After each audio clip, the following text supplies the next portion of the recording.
I want to welcome you all tonight. We really appreciate your support. This is our first big event.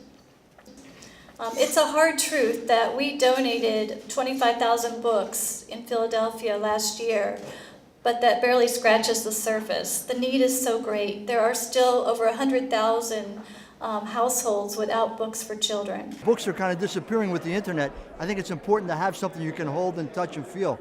So it's very important to get kids at an early age, before they get caught up in all the video games, to realize there's another delivery system.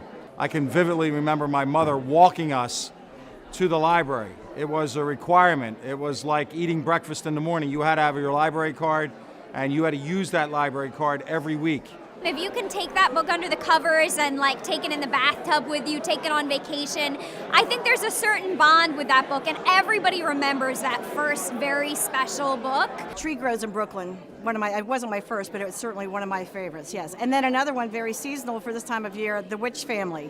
To be able to have a book that you can relate to and that it becomes part of you and part of your youth, things that you remember when you grow up that you enjoyed as a kid and then want to share it with your own children and grandchildren, that makes all the difference in the world. So that's one of the goals of any kind of program, whether a literacy-based program, early childhood literacy, is you want to put a book in the hands of a child so that they begin to understand. A kid who feels a sense of ownership about a book, they're going to devour it with their mind. Each and every one of us has kids.